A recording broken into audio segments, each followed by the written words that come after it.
سلاما يا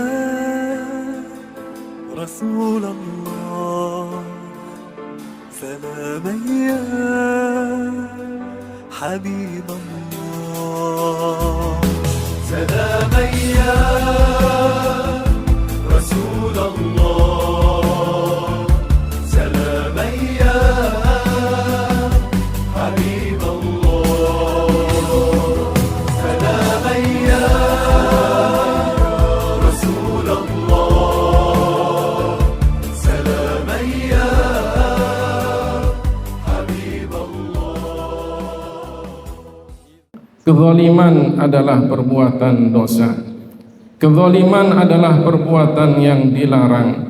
Kezaliman adalah jika seseorang mengambil hak orang lain tanpa seizin pemiliknya.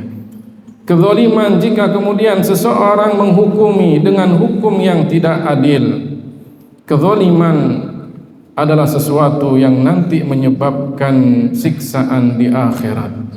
Rasulullah sallallahu alaihi wasallam bersabda, "Ittaqudz dzulma fa inna dzulma dzulumatun yaumal qiyamah." Jauhilah daripada kalian kezaliman, karena kezaliman itu nanti menyebabkan kegelapan-kegelapan di hari akhir. Allah Subhanahu wa taala melarang kita untuk melakukan perbuatan zalim. Allah Subhanahu wa taala tidak disifati dengan sifat zalim.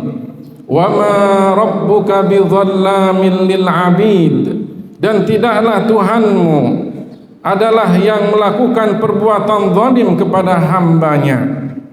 Allah Subhanahu wa taala melarang kita untuk melakukan perbuatan zalim. Ma'asyiral muslimin, jamaah salat Jumat yang dimuliakan dan diberkati oleh Allah Subhanahu wa taala.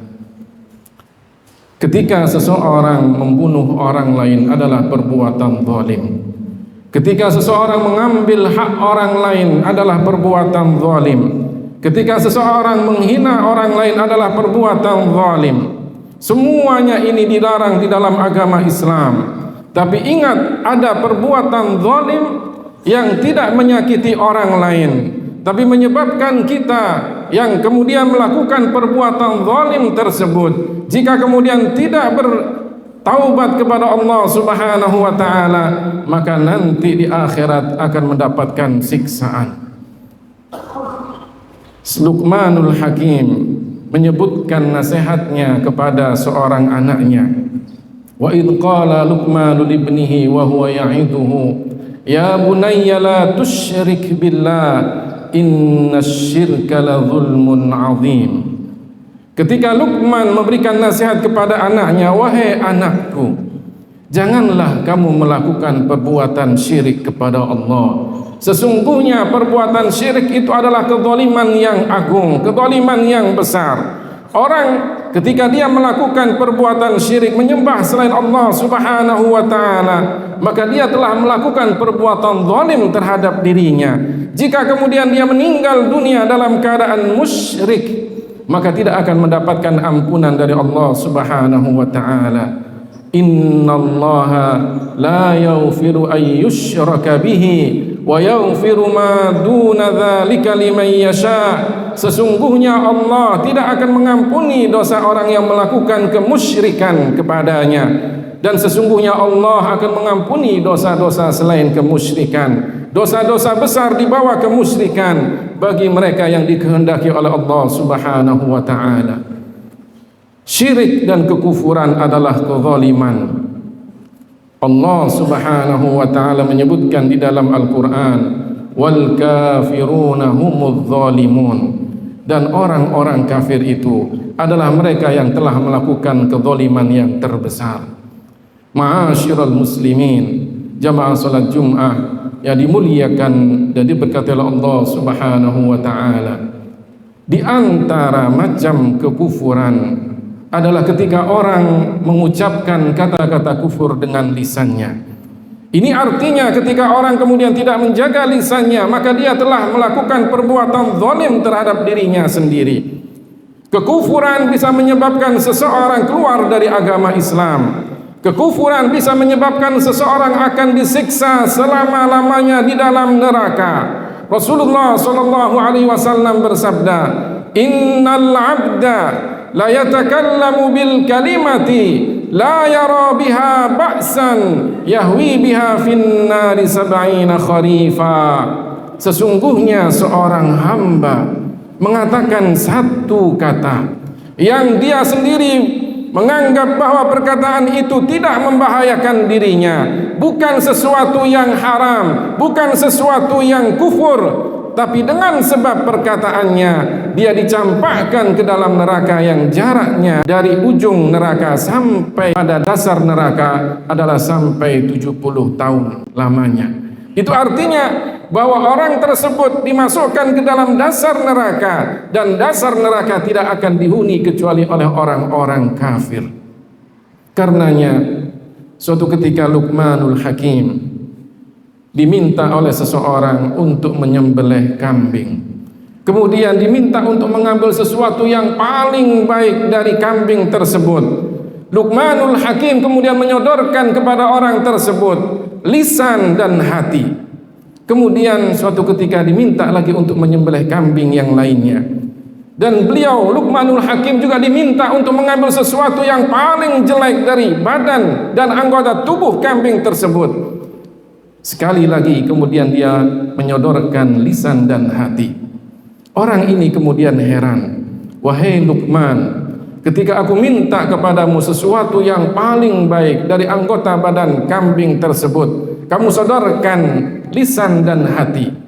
Dan ketika kemudian aku minta sesuatu yang paling buruk dari anggota badan kambing tersebut, maka kemudian juga kamu sodorkan kepada saya lisan dan hati."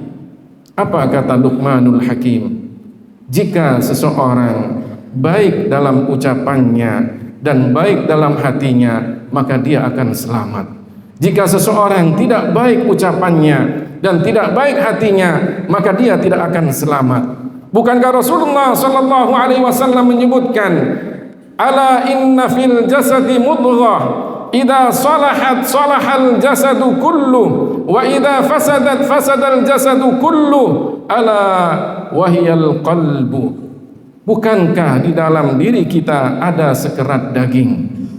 Jika sekerat daging ini baik, maka seluruh anggota tubuh kita jadi baik. Jika sekerat daging ini tidak baik, maka seluruh anggota tubuh kita tidak akan baik. Sekerat daging itu adalah hati. Dan kemudian Rasulullah sallallahu alaihi wasallam menyebutkan dalam sebuah sabdanya, "Man dhamina li ma baina lahyaihi wa ma baina fakhidaihi adman lahul jannah." Barang siapa yang bisa memberikan jaminan kepadaku untuk bisa menjaga apa yang ada di antara dua jambangnya, yaitu lisannya, dan apa yang ada di antara dua pahanya, yaitu kemaluannya, maka aku jaga baginya, aku jamin baginya surga. Rasulullah sallallahu alaihi wasallam menyebutkan, ketika kita menjaga lisan, maka kita akan selamat. Innaka la tazalu saliman ma sakatta wa idza takallamta kana laka aw alaika. Jika kamu ingin selamat, maka diamlah. Jika kamu berkata dan berucap, maka kamu akan dicatat, yang baik akan dicatat kebaikan, dan yang buruk akan dicatat sebagai amal keburukan.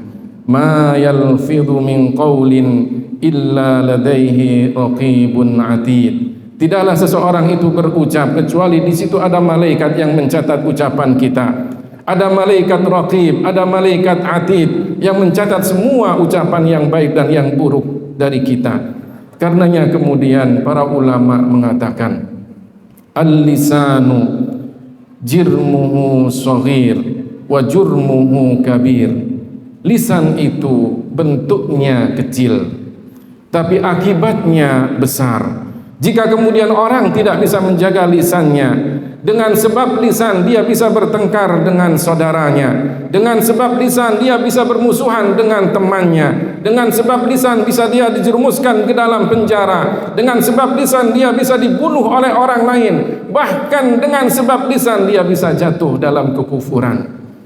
Karenanya Rasulullah sallallahu alaihi wasallam menganjurkan kita untuk menjaga lisan kita, agar kemudian kita berbicara dengan apa yang dibawa oleh Rasulullah sallallahu alaihi wasallam.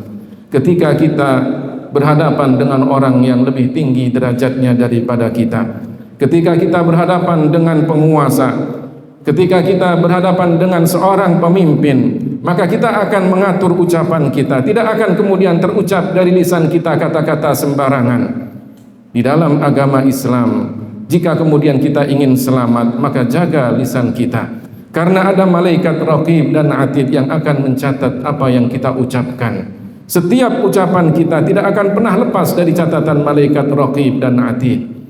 Karenanya jagalah lisan kita. Jika kemudian seseorang jatuh dalam kekufuran karena sebab perbuatan lisannya, maka sebagaimana yang disebutkan oleh Rasulullah sallallahu alaihi wasallam, dia akan dimasukkan ke dalam neraka meskipun dia tidak menganggapnya satu perbuatan dosa, meskipun dia tidak menganggapnya satu perbuatan yang berbahaya, karena setiap ucapan kita ada timbangannya, ada catatannya kelak di akhirat. Ma'asyiral muslimin, jamaah salat Jumat yang dimuliakan dan diberkati oleh Allah Subhanahu wa taala.